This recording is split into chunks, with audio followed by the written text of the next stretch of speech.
ॐ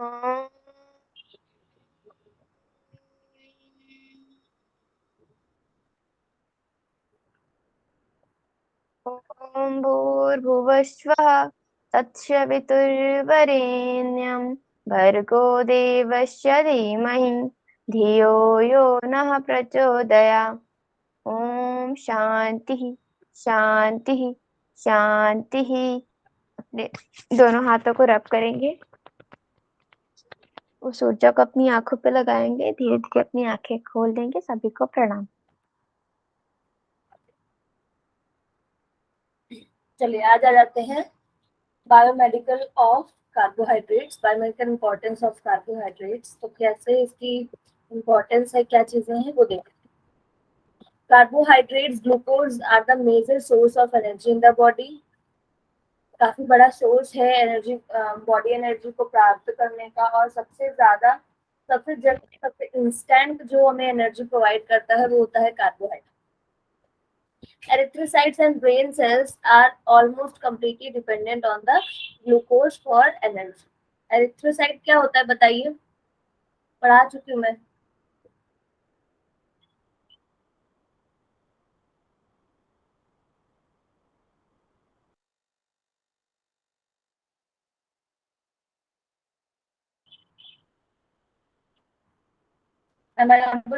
आवाज आ रही है? जी हेलो मैम, ब्लड 4 कार्बन्स होते हैं इस पे। एरिथ्रोसाइट्स में पूछ रही हूँ।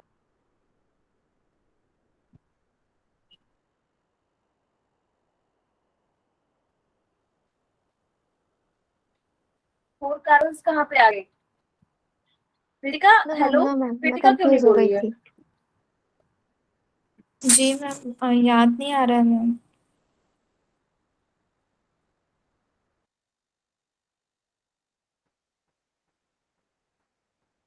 ठीक है, या फिर एक छोटी बात है, मुझे बता दो क्या होता है एरिथ्रोसाइट, लिम्फोसाइट्स, याद ही नहीं आ रहा है। ब्लड में कुछ बताए थे मैम, इतना तो याद। लिम्फोसाइट्स, एरिथ्रोसाइट्स, अब ब्लड चलो यार, ब्लड इतना के तो याद अंदर नस में कुछ था। रेड ब्लड सेल, हाँ हाँ हाँ रेड ब्लड सेल को हाँ, एरिथ्रोसाइट्स ठीक ठीक बोल रहे ठीक हैं। ठीक, हाँ जी जी जी, आगे। उसी का सबने प्रेजेंटेशन दिया है, फिर भी लोग को याद नहीं है। Erythrocytes and brain cells are almost completely dependent on the glucose for energy. ठीक है, एरिथ्रोसाइट और ब्रेन सेल्स ज्यादातर करके ग्लूकोज पे ही, एनर्जी के लिए ग्लूकोज पे ही डिपेंडेंट होती हैं ज्यादातर। ठीक है, ऑलमोस्ट लगभग लगभग उसी पे ही डिपेंडेंट होती है। ठीक, एनर्जी स्टोरेज कैसे होता है? Carbohydrate serves as storage form of energy. Example, glycogen in animal and starch in plant. क्या होता है, जब हम लोग ग्लूकोज इंटेक करते हैं, जब हम लोग कार्ब्स खाते हैं, तो वो अपने छोटे फॉर्म में ग्लूकोज में टूट जाता है। फिर जितने ग्लूकोज, जितनी एनर्जी की बॉडी की जरूरत होती है, जितना भी हमें चाहिए होता है, जितना हम दौड़ भाग करते हैं, तो उतना ग्लूकोज तो फिनिश हो जाता है, उसका अवशोषण हो जाता है। लेकिन जितना जितना बच जाता है, जैसे मान लो कि हम काम नहीं कर रहे हैं और खा रहे हैं दबा के, तो क्या होता है, जो बच जाता है उसको, जो इंसुलिन जो होता है बॉडी में, पैनक्रियास से सीक्रेट होता है, वो इंसुलिन जो होता है वो बॉडी में आता है और इस ग्लूकोज को ग्लाइकोजन में चेंज कर देता है। ठीक है, इसी तरीके से प्लांट्स में स्टार्च में वो स्टोरेज करता है। ठीक, समझ में आई बात? जहां पे भी कोई बात नहीं समझ में आएगी आप बोलिए। बस देखिए, कार्बोहाइड्रेट्स, यहीं पे रिपीट करिए मैम, थोड़ा सा इम्पोर्टेंट लगा मेरे को। ये जो इंसुलिन जैसे वाला जो काम, इंसुलिन का जो काम है, इंसुलिन का। देखो मैं बताती हूँ, आप अब एग्जाम्पल से समझो। आपने आलू खाया, ठीक, आपने कोई कार्बोहाइड्रेट वाला चीज खाया है, तो वो जब आपकी बॉडी में जाता है, तो वो आलू जो है वो अपने सिंपल फॉर्म में ब्रेक होता है, उसका सिंपल फॉर्म होता है ग्लूकोज। कार्बोहाइड्रेट जो होते हैं उनका सिंपल फॉर्म होता है ग्लूकोज। ये हमेशा याद रखना। Smallest unit of carbohydrate is glucose. अब वो सब ग्लूकोज में टूट जाता है। जितना बॉडी को जरूरत होता है, ठीक, उतना कार्बोहाइड्रेट का एनर्जी बन जाता है, उसका जो है क्या कहते हैं, एनर्जी के तरीके से यूज हो जाता है। मान लो आपने काम थोड़ा ही किया और खा लिया आपने 4 आलू, ठीक, अब 2 आलू भर का आपने काम कर लिया, तो वो तो एनर्जी की तरह से यूज हो गया। फिर 2 आलू जो बच गया, तो क्या होता है, पैनक्रियाज से एक हार्मोन सीक्रेट होता है, इंसुलिन। ठीक, इंसुलिन नाम का एक हार्मोन सीक्रेट होता है, वो क्या करता है, वो ग्लाइकोजेनेसिस करता है। ग्लाइकोजेनेसिस एक प्रक्रिया है जो एक केमिकल रिएक्शन है। जब इंसुलिन ग्लूकोज के साथ रिएक्ट करता है तो वो ग्लाइकोजन बनाता है। ग्लाइकोजन बनाता है जो हमारी बॉडी में स्टोर हो जाता है, एनर्जी स्टोरेज के रूप में स्टोर हो जाता है। जैसे जब लोगों को डाइट वगैरह करवाते हैं तो उनको बोलते हैं ना ग्लूकोज इनटेक कम करो, क्यों? क्योंकि पहले ही जो ग्लूकोज उनकी बॉडी में स्टोरेज के रूप में, जो चर्बी उनके बॉडी में बनी हुई है, जो ग्लाइकोजन उनकी बॉडी में है, वो पहले यूज होना जरूरी है, ठीक है, तभी वो वेट लॉस करेंगे। तो इसीलिए जो इंसुलिन होता है वो ग्लाइकोजन में स्टोर करके ग्लाइकोजन के पैकेट्स बना बना के बॉडी में स्टोर कर देता है। तो यही बता रहे हैं कि स्टोरेज इसका ऐसे होता है कार्बोहाइड्रेट्स का। समझ में आया? और जिन लोग की बॉडी में इंसुलिन नहीं बनता है उन लोग को डायबिटीज हो जाता है, इसीलिए उनको ग्लूकोज इंटेक, उनको शुगर इंटेक, उनको कार्ब इंटेक एकदम मना हो जाता है। क्यों? क्योंकि इंसुलिन बन ही नहीं रहा है। अब क्या होगा कि जो जो बच जाता है जितना ग्लूकोज वो ब्लड में ही ट्रैवल करता रहता है, इसीलिए ब्लड जब निकालते हैं तो ब्लड शुगर इंक्रीज रहता है। समझ में आई बात?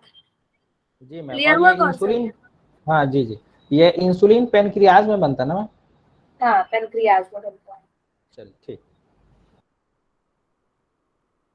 अब structural component, carbohydrates are component of cell membranes and involve in receptor, cell growth, cell adhesion, recognition, etc। ठीक, इन चीजों में कार्बोहाइड्रेट्स का यूज होता है। सेल मेम्ब्रेन वगैरह में components of cell membrane and involve in receptor, cell growth करने में, सेल एडेशन, रिकॉग्निशन। ठीक, सेल एडेशन एक बार आप लोग देख लेना इसको, सेल एडेशन में क्या होता है।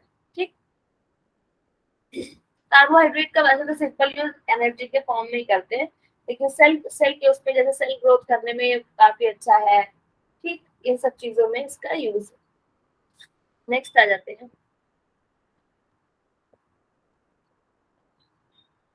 पता ये जो स्लाइड है ना, ये एक्चुअली हमारे हमारे लेवल की बायोकेमिस्ट्री की है, तो मेरे पास ये पड़ी होती है स्लाइड। इसमें बहुत सारी चीजें हैं जो आपके यूज की नहीं भी है, तो उनको मैं बहुत ज्यादा नहीं बताऊंगी।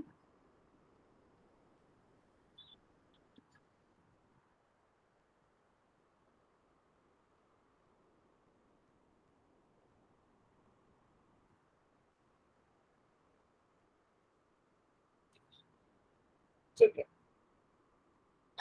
और थोड़ा बहुत जान लेते हैं। देखो ये सारी चीजें मैंने पहले ही बता दी है, मोनोसैकेराइड्स वगैरह, तो एक बार फिर से उसको रिवाइज कर लेते हैं। Simple carbohydrates are refer to simple sugar and are often sweet to the taste. ठीक, उनकी बात हो रही थी कृतिका और जागृति के बीच में। देखो यहाँ पे लिखा हुआ है सिंपल कार्बोहाइड्रेट जो होते हैं वो सिंपल शुगर होते हैं और ये मीठे स्वाद में होते हैं। ज्यादातर करके कार्बोहाइड्रेट्स जो होते हैं वो मीठे होते हैं। Consumption of more sugar than is needed for energy result in conservation of these sugar to fat।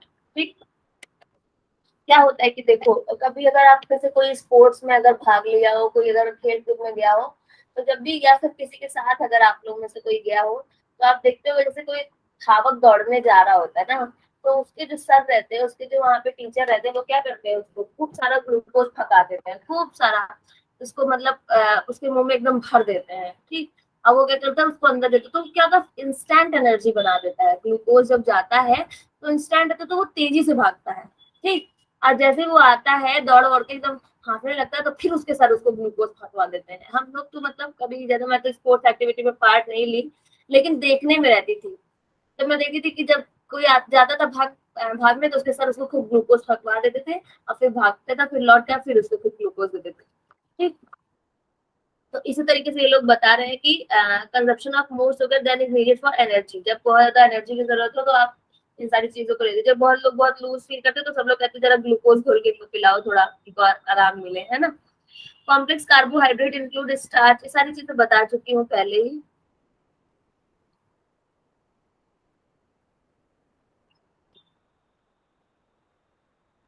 ये बहुत अपर मतलब कि जितना अभी जानने के लिए वो भी नहीं, उतना बहुत ज्यादा इसमें है स्लाइड में।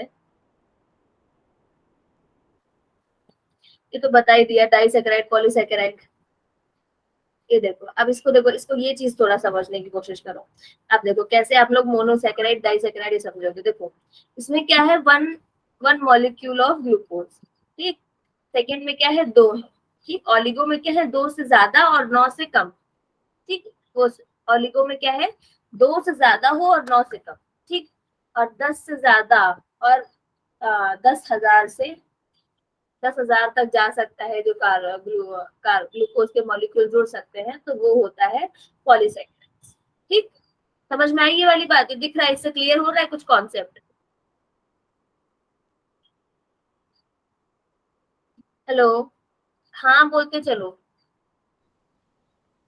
नहीं मैम, मैं ना एक पूछ रहा था, यही कंफ्यूजन था। जैसे मान हाँ लीजिए कि अब हम कोई कार्बोहाइड्रेट इनटेक किए, कुछ भी हो, चाहे आलू हो चाहे कुछ भी हो, कार्बोहाइड्रेट हम जब लिए, तो वो सबसे छोटे से छोटे भाग कितने में टूटता है वो, मतलब उसका एकदम सबसे छोटा वाला क्या होगा, ये पूछ रहा था मैं। ग्लूकोज, ग्लूकोज बताया तो मैंने, ग्लूकोज ना? कार्बोहाइड्रेट की सबसे छोटी यूनिट ग्लूकोज है। हाँ, अच्छा ठीक।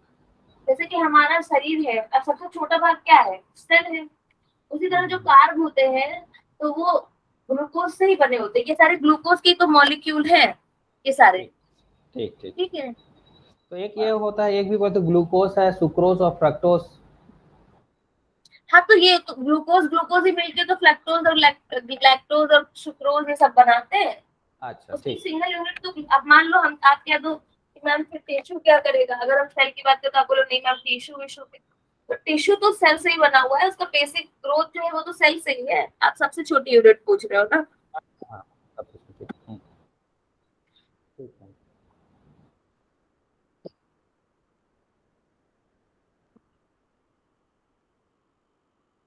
ठीक है, इसको देख लो एक बार। इसका जो जनरल फॉर्मूला होता है मोनोसेकेराइड का, होता है CnH2n और ON। उस दिन भी मैंने आप लोग को ये वाला फॉर्मूला बताया था, when the n is the whole number 3 और ग्रेटर। ठीक, 3 या उससे बड़ा हो सकता है, जैसे कि सिंपल ग्लूकोज का फॉर्मूला होता है C6H12O6। एक सेकेंड रुकिएगा आप लोग।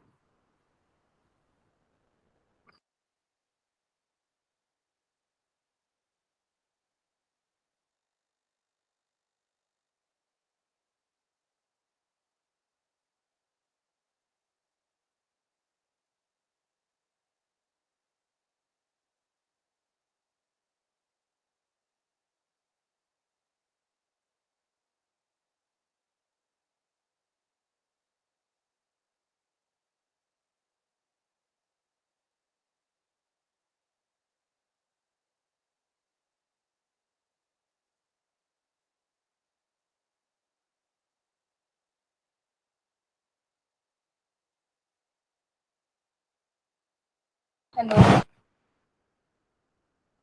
Yes ma'am. हाँ,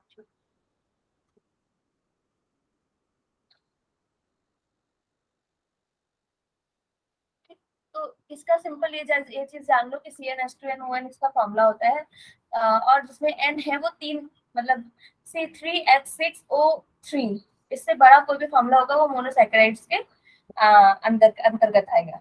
ठीक, उसके बाद आगे चलते हैं। ये सब इतना ज्यादा जानने की जरूरत नहीं। Monosaccharide contain several function groups, they contain the hydroxyl group represented as OH, they also contain carbonyl group. ठीक, ये सारी चीजें याद करने वाली, इनको याद कर लेना थोड़ा बहुत। बाकी देखो बहुत ज्यादा डीप जाने की जरूरत नहीं है।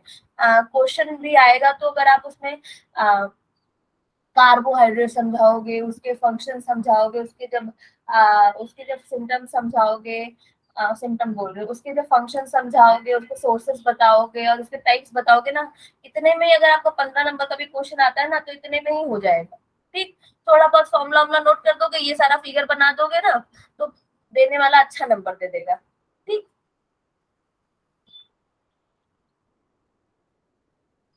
इसको तो बहुत ज्यादा डीप है इसमें। ठीक है, इतना ज्यादा हम लोग को डीप जाने की जरूरत नहीं है इसमें। ये जो स्लाइड बनाई गई थी, ये मोनोसैकेराइड को एकदम खंगाल डाला, बायोकेमिस्ट्री स्लाइड है ये। तो इसको एकदम, ये हम डाइट डाइट में हम इतना ही पढ़ते हैं जितना मैंने आप लोग को बताया है। ठीक, इसके बाद हम लोग लिपिड स्टार्ट करेंगे।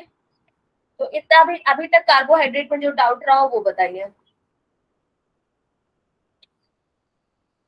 हेलो, आप लोग को अभी जब उस दिन पढ़ाया था और आज के उसमें कार्बोहाइड्रेट में कोई डाउट? नहीं मैम, मतलब जैसे नॉर्मली क्लियर हो गया है। जैसे एक योग स्टूडेंट को जैसे मैं अपने समझ से बता रहा हूँ, जैसे कार्बोहाइड्रेट के विषय में जैसे बताएं, तो कार्बोहाइड्रेट में एक हो गया सिंपल और कॉम्प्लेक्स। समझिए। तो सिंपल हमारे लिए ज़्यादा यूज़फुल नहीं है, कॉम्प्लेक्स हमारे लिए ज़्यादा यूज़फुल है, क्योंकि सिंपल वाला जल्दी एनर्जी देगा, एनर्जी जल्दी देगा, और कॉम्प्लेक्स वाले क्या है कि एनर्जी थोड़ा लेट में देंगे, लेकिन लेट में रिलीज भी होंगे। तो शुगर पेशेंट के लिए जैसे जैसे आप जैसे बोले एथलीट्स वगैरह के लिए, तो उसको तो बहुत जल्दी इंस्टेंट एनर्जी की ज़रूरत है, तो उसको सिंपल ग्लूकोज हो गया। कि बाकी हम फ्रक्टोस और सुक्रोज जैसे नॉर्मल हम डाइट में इंटेक करें तो वो ज़्यादा जरूरी है नहीं? हाँ देखो, पता है क्या बात डिपेंड करती है, देखो बहुत ज्यादा नहीं लेना चाहिए। आजकल का जैसा इन्वायरमेंट है ना, तो उस हिसाब से आपको अपनी जो लाइफस्टाइल है वो सही से, बोलते हैं प्रोसेस्ड शुगर तो बिल्कुल नहीं लेना चाहिए, ठीक। तो ये जो सिंपल व्हाइट शुगर है ना, इसको तो आप लोग कोशिश करो कि आप लोग नहीं लो, आप लोग नेचुरल शुगर लेने की कोशिश करो, जैसे कि खजूर है या गुड़ है या और चीजें जो है, जो फ्रूट्स में जो शुगर है वो चीजें लेनी चाहिए। प्रोसेस्ड शुगर तो आपको बिल्कुल अवॉइड करना चाहिए कि ना लें, ठीक। जो भी नेचुरल शुगर है, जो भी नेचुरल कार्ब है, आप उसको ले सकते हैं, ठीक है। ठीक। हाँ, अब मैं सभी को बोलूंगी कि प्रोसेस्ड शुगर को आप लोग अलाउ मतलब अवॉइड किया करिए। किसी का और कोई क्वेश्चन?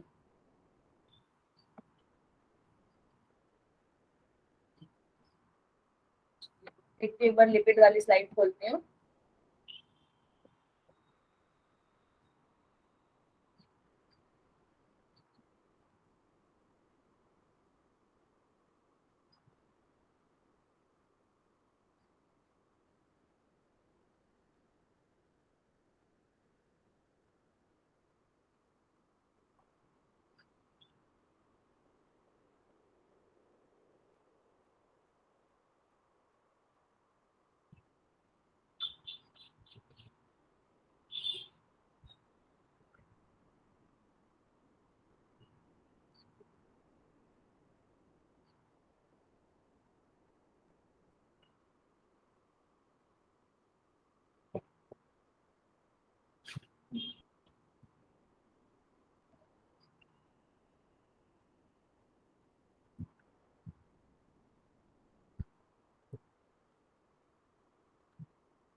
ठीक है, दिख रहा है क्या सभी को? स्लाइड विजिबल है क्या? सभी को स्लाइड विजिबल हो रही है? Yes ma'am. हाँ, तो अब हम लोग आ रहे हैं लिपिड्स पे। और लिपिड्स की कुछ ऐसा स्ट्रक्चर होता है इसका, जो तो सबसे पहले लिपिड्स पे आते हैं, डेफिनेशन देखते हैं। Lipids are organic compounds that contain hydrogen, carbon and oxygen atoms which form the framework for the structure function of living cells, ठीक। लिपिड्स एक ऐसे ऑर्गेनिक कंपाउंड्स होते हैं जिनमें हाइड्रोजन, कार्बन और ऑक्सीजन होता है। ये तीन से मिलकर बना होता है, which form the framework for the structure and function of. ये कुछ ऐसा फ्रेमवर्क तैयार करता है हमारी बॉडी के लिए कि उसका वो संरचनात्मक रूप से भी हमारी बॉडी में भाग लेता है, और उसके लिए मतलब क्रिया कार्य के लिए भी जो हमारी बॉडी में क्रियाएं होती हैं उनमें भी हमारी बॉडी के लिए भाग लेता है। मतलब this involves anatomy and physiology, both things. The lipid is very important for the structural growth of our body, as far as for the functional growth of our body. Okay, देखो ये इसका structure है।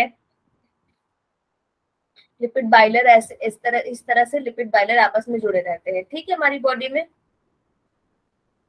Polar head ये ऊपर इसका polar head है, बीच में non polar tales है, कुछ ऐसा ही इसका फॉर्म होता है। ऊपर पोलर हेड होते हैं, फिर जिगजैग मोशन में इसकी टेल होती है, ठीक है। और इसी तरीके से इधर भी, तो ये दोनों अपने उनके जो पोलर हेड होते हैं वो किनारे किनारे उनके पोलर हेड होते हैं, बीच में जिगजैग वाली चेन होती है, जिगजैग से उनकी टेल होती है। तो ये these are non polar tails. अब क्या है, अब आप इसको बना दोगे ना एग्जाम में, देखो हमेशा इस चीज का ध्यान रखना कि एग्जाम में ना बहुत ज्यादा लिखने के क्वेश्चन नहीं मिलते हैं, आंसर वो मार्क्स नहीं मिलते, ठीक। आपको इस चीज के मार्क्स मिलेंगे कि एग्जैक्टली आपको वो चीज पता है या नहीं। बहुत कहानी मत लिखो, पर उसको अगर आप दर्शा दो कि नहीं मुझे उसका कॉन्सेप्ट क्लियर है, तो आपको मार्क्स मिलेंगे। ठीक है, आगे बढ़ते हैं। What are lipids? These organic compounds are non-polar molecules which are soluble only in non-polar solvent. ठीक, insolvent in water because water is a polar molecule. In the human body, these molecules can synthesized in the liver and found in the oil, butter, whole milk, fried food, cheese and some red meats. ठीक, समझ में आई आप लोग को बात? अब देखो इसको ये भी बता देती हूँ, what is polar and what is non-polar molecules. तो सिंपली क्या होता है कि non polar molecule has no separation of charge. ठीक, सो नो पॉजिटिव और नेगेटिव पोल्स आर फॉर्म। ठीक, मतलब देखो जब भी कोई मॉलिक्यूल होता है तो कुछ मॉलिक्यूल्स होते हैं जिनमें पॉजिटिव और नेगेटिव चार्ज होता है। ठीक, पर नॉन पोलर जो मॉलिक्यूल्स होते हैं उनमें कोई चार्ज नहीं होता। देखो ये थोड़ा हम लोग केमिस्ट्री के उससे पढ़ रहे हैं, तो उस तरीके से आप लोग समझो क्या बता रहे हैं कि नॉन पोलर सॉल्वेंट में ही ये सॉल्युबल है, जिसमें भी कोई भी चार्ज ना हो, प्लस और माइनस का ये सब चीजें पता है ना आप लोग को? चार्ज वगैरह पता है ना, केमिस्ट्री पढ़ी है ना पहले? यस। किसी को अगर चार्ज ना समझ में आ रहा हो?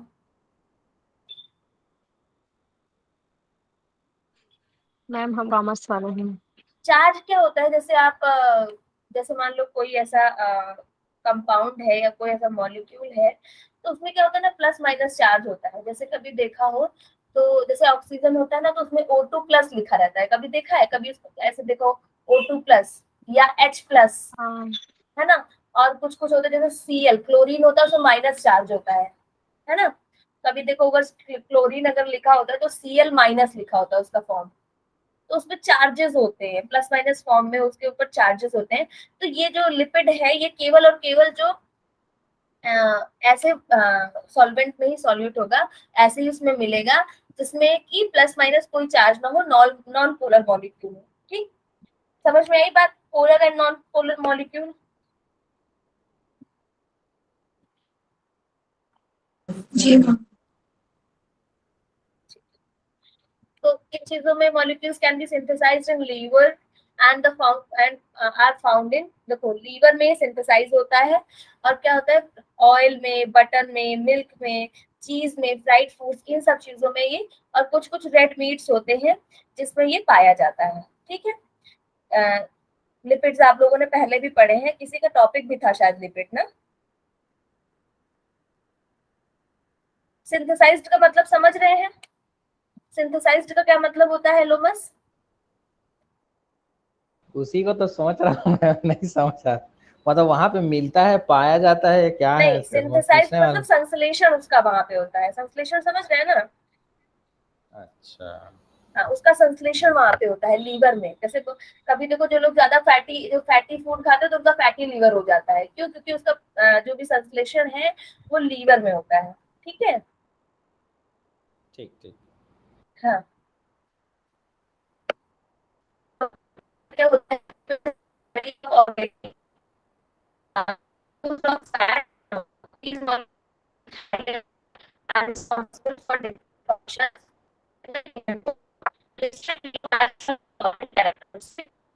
मैम आवाज नहीं आ रही अच्छे से।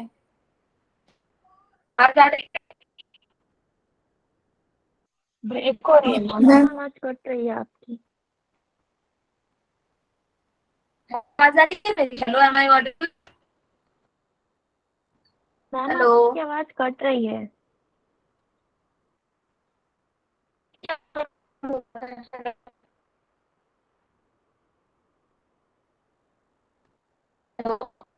मैम अभी भी ब्रेक हो रही है आवाज। हेलो, अब आ रही है? जी मैम। हेलो, हेलो,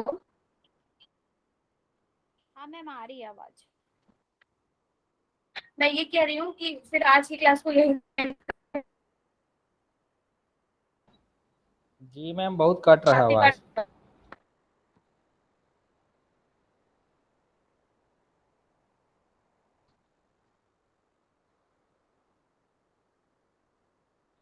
मैम आपकी हेलो। आवाज बिल्कुल भी नहीं आ रही है, आप मैसेज कर दीजिए ना तो वो समझ में आ जाएगा आप क्या बोल रहे हो।